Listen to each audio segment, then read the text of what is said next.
Assalamualaikum warahmatullahi wabarakatuh.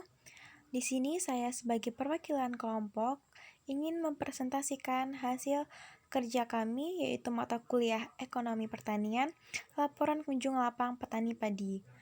Dosen pengampu Fitriani SPMIP. Laporan ini disusun oleh 1. Alia Citra Damayanti, NPM 1975401, 2. Aulia Ismaini Mubarikoh, NPM 1975404, ketiga, Raihani Tahira Puspanegara, NPM 1975420, yang keempat, Vika Artania 1975431.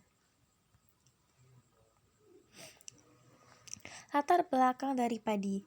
Padi atau Oryza sativa L merupakan bahan pokok sebagian besar rakyat Indonesia karena sekitar 95% penduduk Indonesia mengkonsumsi beras. Indonesia pernah berhasil mencapai swasembada beras pada tahun 1984. Tingginya kebutuhan konsumsi beras disebabkan oleh sebagian besar penduduk Indonesia beranggapan bahwa beras merupakan bahan makanan pokok yang belum dapat digantikan keberadaannya. Di sisi lain, luas tanaman padi menurun 0,5% dan menurunnya areal atau lahan karena dialihfungsikan sebagai pemukiman penduduk, sarana transportasi, dan lain-lain. Di samping itu, keterbatasan sarana produksi atau alat pertanian dan kurangnya sumber daya manusia untuk yang berkualitas dapat melaksanakan usaha tani secara efektif dan efisien. Batasan sarana produksi atau alat pertanian dan kurang sumber daya manusia untuk berkualitas yang dapat melaksanakan usaha tani secara efektif dan efisien. Kelebihan lainnya adalah pemakaian jumlah benih per satuan luas areal tanaman lebih hemat 30-50 kg per hektar menjadi 20-25 kg per hektar. Pertumbuhan tanaman dan tingkat kemasakan lebih merata, serta seragam dan panen bisa dilakukan sekaligus. Rendeman beras tinggi dan mutu beras seragam.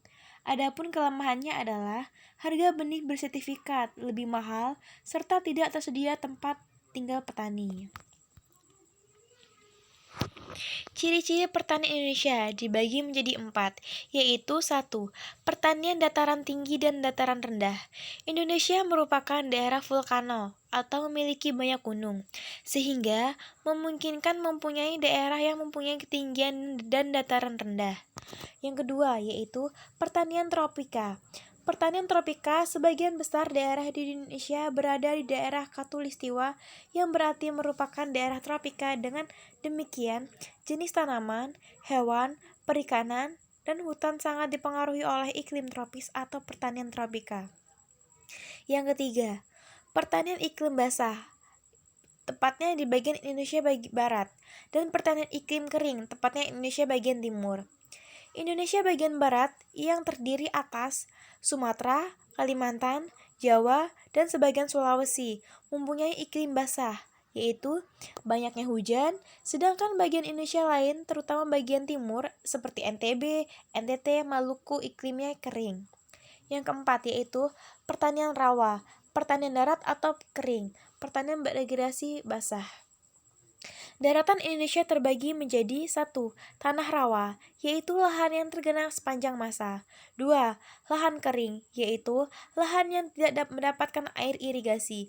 Yang ketiga, pertanian basah, yaitu lahan yang beririgasi. Sistem pertanian Indonesia itu sangat bermacam-macam. Di antaranya 1. Sistem pertanian. Sistem pertanian ini merupakan sistem yang paling primitif, suatu sistem peralihan dari tahap budaya pengepul ke tahap budaya penanaman. Sistem ini biasanya terdapat daerah yang berpenduduk sedikit dengan ketersediaan lahan tak terbatas. Yang B. Sistem sawah. Sistem sawah ini sendiri mempunyai teknik budidaya yang sangat tinggi, sehingga dalam pengolahan tanah dan pengolahan air, dengan sistem sawah ini, maka akan tercapai potensi besar untuk produksi pangan, baik padi maupun palawija. Bahkan, di beberapa daerah pun pertanian tebu dan tembakau menggunakan sistem sawah. Yang C.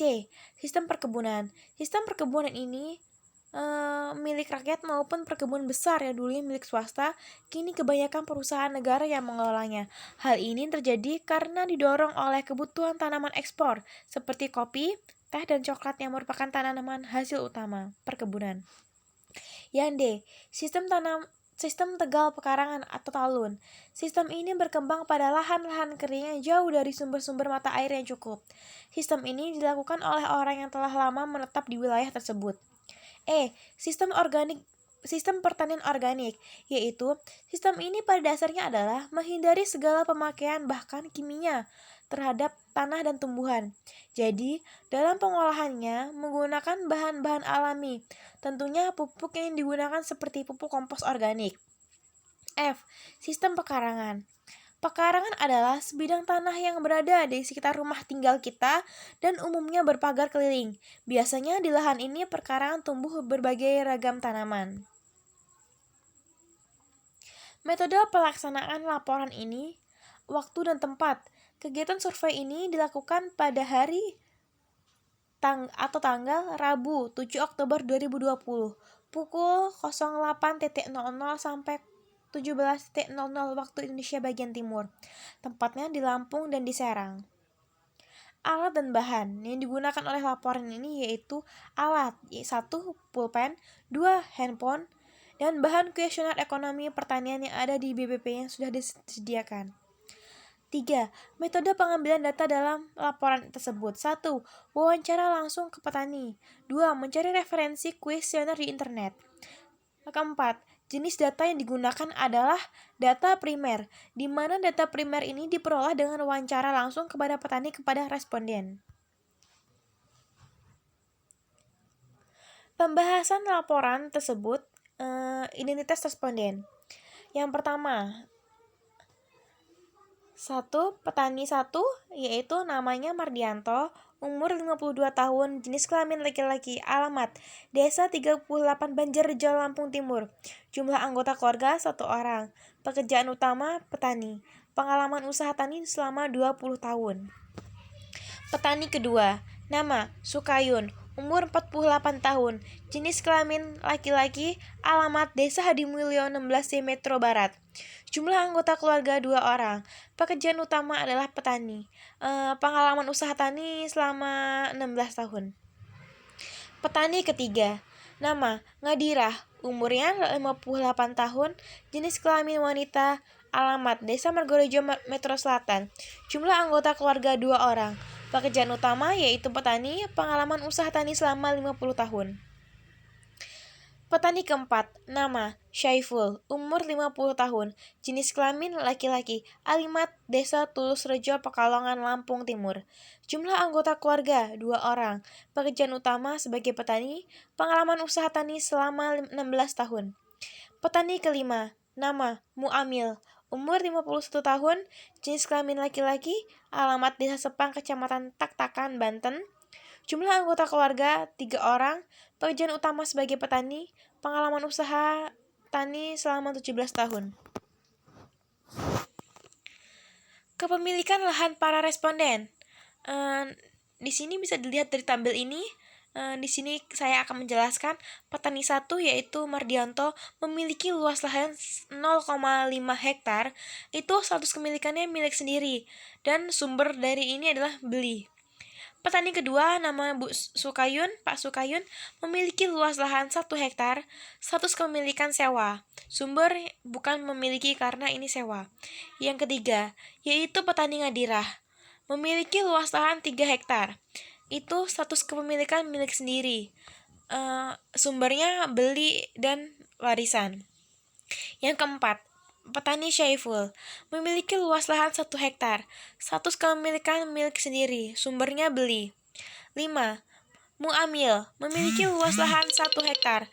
Status kepemilikan milik sendiri, sumbernya beli. Total dari laporan yang kami teliti, rata-rata petani ini memiliki total 6,5 hektar dan memiliki rata-rata 1,3 hektar. Berdasarkan tabel yang dapat diketahui bahwa rata-rata pemilikan petani di Desa Wates Kecamatan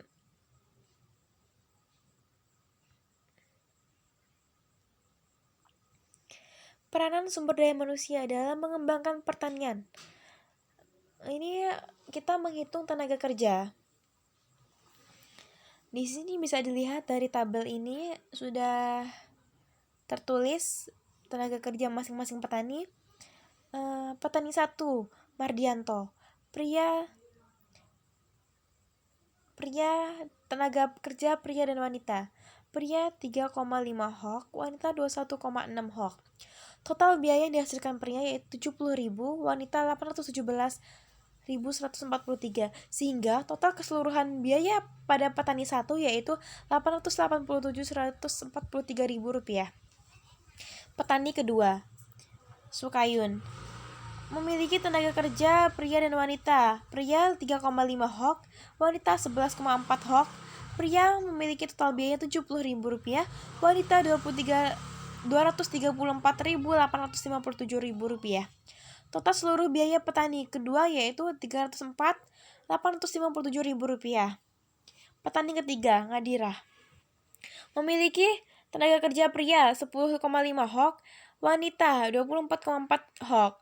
Total biaya pada tenaga kerja pria yaitu 315.000 dan total tenaga kerja pada wanita 863.429, sehingga total seluruh biaya petani yang dihasilkan oleh petani Ngadirah yaitu Rp1.178.429. Petani keempat yaitu Saful, memiliki tenaga kerja 14 pria per hok, 26 wanita hok. Total biaya yang dihasilkan tenaga kerja Rp560.000 pria dan wanita 895.429. Sehingga total seluruh biaya yang dihasilkan petani Saiful adalah Rp1.455.429. Petani kelima, Muamil, memiliki hok pria 21 hok, wanita 25,4 hok. Sehingga total biaya yang dihasilkan pria yaitu Rp1.260.000 dan wanita Rp903.429.000. Sehingga total seluruh biaya yang dihasilkan oleh petani kelima Muamil yaitu Rp2.163.492. Di sini bisa kita lihat jumlah dari keseluruhan hok pria sebanyak 52,5 hok dan wanita cuma memiliki jumlah 108,8 hok. Total biaya yang dihasilkan dari 5 petani ini pria sebanyak Rp2.275.000 dan wanita sebanyak Rp3.174.287.000. Sehingga total seluruh biaya yang dihasilkan dari petani 1 ke petani 5 yaitu Rp5.989.350. Sekarang kita menghitung rata-rata. Rata-rata yang dihasilkan oleh 5 petani tersebut pria ini 10,5 hok dan rata-rata wanita 21,76 hok. Total biaya yang dikeluarkan oleh 5 petani ini rata-ratanya Rp455.000. Total biaya yang dikeluarkan petani ini wanita sebesar Rp634.857,4. Sehingga total seluruh biaya yang harus dikeluarkan oleh kelima petani ini rata-ratanya Rp1.197.870.000. Modal dalam pengembangan pertanian. Di sini kita bisa dilihat dari tabel tersebut kita menghitung biaya tetap. Biaya tetap artinya biaya yang masa berpakaiannya lama, lebih dari 5 tahun. Petani pertama bernama Mardianto. Total biaya yang dikeluarkannya yaitu Rp860.000, sehingga biaya penyusutannya hanya Rp187.500. Petani kedua, Sukayun. Total biaya yang dikeluarkan Rp840.000. Biaya penyusutannya yaitu Rp182.500.000. Petani ketiga, Ngadirah. Total biaya yang dikeluarkan Rp960.000 dan biaya penyusutannya Rp182.500. Yang keempat, nama petani Saiful. Total biaya Rp860.000 dan penyusutannya Rp182.500. Muamil. Total biaya yang dikeluarkan yaitu Rp914.000 penyusutannya Rp192.000. Jumlah dari seluruh 5 petani ini total biayanya sebanyak Rp4.430.000, dan jumlah penyusutannya yang diterima dari kelima petani ini yaitu Rp930.000. Rata-rata dari kelima petani ini yaitu total biayanya Rp886.000, dan rata-rata dari kelima petani ini penyusutannya Rp186.000. Biaya tabel variabel bisa dilihat di tabel berikut. Petani Mardianto. Biaya variabel adalah biaya yang berubah-ubah secara proporsional dengan kuantitas volume produksi atau penjualan. Sehingga, jika kuantitas produksi tersebut naik atau bertambah, maka biaya variabel akan ikut bertambah sebesar perubahan kuantitas tersebut. Di sini ada kelima petani ini. Nama petani 1 Mardianto. Biaya totalnya Rp1.649.143. Petani kedua Sukayun. Total biaya variabelnya Rp729.857. Yang petani ketiga Ngadira. Total biaya variabel yaitu Rp1.813.429. Yang keempat Saiful.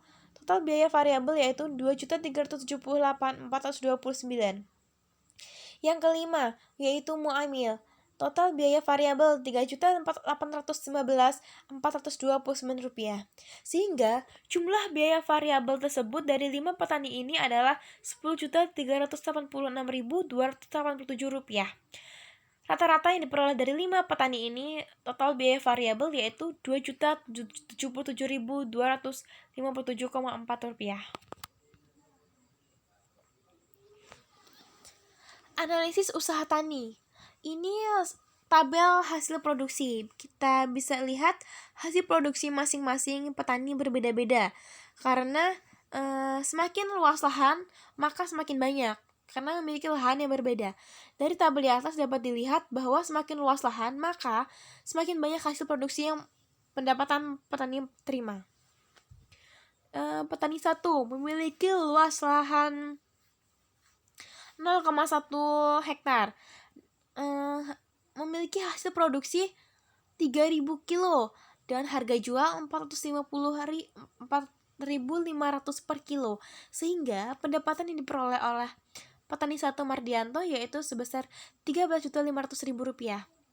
Petani kedua Sukayun memiliki luas lahan 1 hektar dan memiliki hasil produksi 5.500 kg.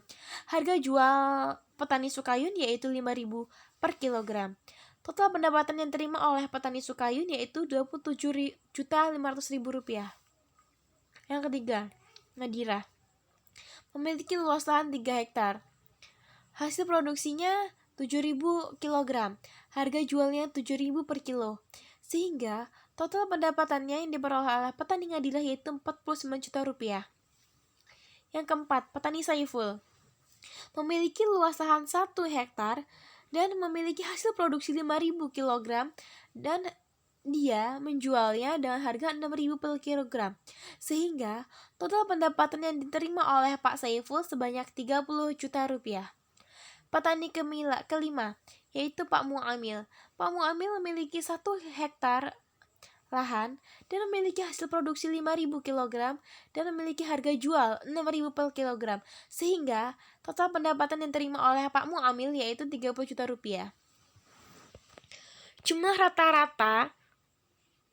Jumlah dari hasil produksi kelima petani ini sebanyak 25.500 kg. Dengan harga jual jumlahnya Rp28.500 per kilogram. Sehingga total pendapatan yang diperoleh kelima petani ini yaitu Rp150 juta. Rata-rata yang diperoleh hasil produksi kelima petani ini yaitu Rp5.000 per kilogram. 5.000 kilogram. Harga jual rata-ratanya yaitu Rp5.700. Sehingga rata-rata total pendapatan kelima petani ini yaitu Rp30 juta. Biaya variabel untuk kebutuhan benih. 1. Mardianto memiliki kebutuhan benih 5 kg dengan harganya per kilo yaitu 48.000 per kilo, sehingga total harga yang harus dibayar oleh Pak Mardianto sebanyak Rp240.000. Yang kedua, Sukaun memiliki kebutuhan benih 3 kg. Harga satuan 13.000 per kilogram. Total harga yang harus dikeluarkan Sukaun yaitu Rp39.000. Yang ketiga, Madira memiliki kebutuhan benih 7 kg dengan harga satuan 22.000 per kilogram, sehingga total harga yang diperoleh Rp154.000. Yang keempat, Muamil memiliki kebutuhan benih 9 kg dengan harga satuannya yaitu 48.000, sehingga total harga yang harus dikeluarkan Muamil yaitu 432.000. Yang kelima, Saiful memiliki kebutuhan benih 16 kg, harga satuan 13.000. Total harga yang diterima oleh Pak Saiful yaitu 208.000. Jumlah kebutuhan benih dari kelima petani ini yaitu 40 kg. Jumlah rata-rata kebutuhan benih dari kelima petani ini yaitu 8. Harga satuan dari kelima petani ini jumlahnya yaitu Rp144.000. Dan rata-rata harga satuan dari kelima petani ini yaitu Rp28.800. Total harga dari kelima petani ini jumlahnya Rp1.073.000. Dan rata-rata harga dari kelima petani ini yaitu Rp214.600.000.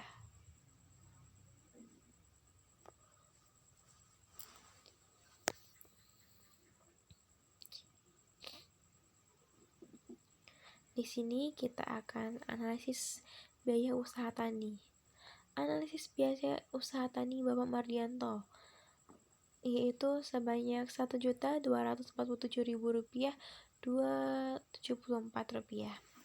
Di sini TC-nya itu TC dengan rumusnya TC sama dengan TFC sama dengan E plus TVC sama dengan Rp4.103.583 ditambah Rp1.649.143. Jadi TEC-nya itu Rp5.752.726. Keuntungan Bapak Mardianto sebanyak Rp5.024.274 dengan pendapatan sebesar 7 juta dan total biaya sebesar Rp5.752 keuntungan per meter. Jadinya RC-nya 1,21 dan EC-nya lebih dari 1 sehingga Bapak Mardianto mengalami keuntungan. BC-nya bisa dilihat yaitu 1,08 sehingga lebih dari 1 sehingga Bapak Mardianto mengalami keuntungan. Analisis usaha tani Ibu Ngadirah yaitu memiliki 1.282.989 dan TC, TFC 16.903.583 ditambah 1.813.429 sehingga totalnya 18.717.0,17. Sehingga RC yang didapatkan oleh Bu Ngadirah yaitu 1,08 lebih dari 1 sehingga mengalami keuntungan. Analisis usaha Pak Muamil. Diketahui ini RC-nya yaitu 1,73 sehingga lebih dari 1 sehingga Pak Muamil mengalami keuntungan. Yang kelima, Bapak Saiful.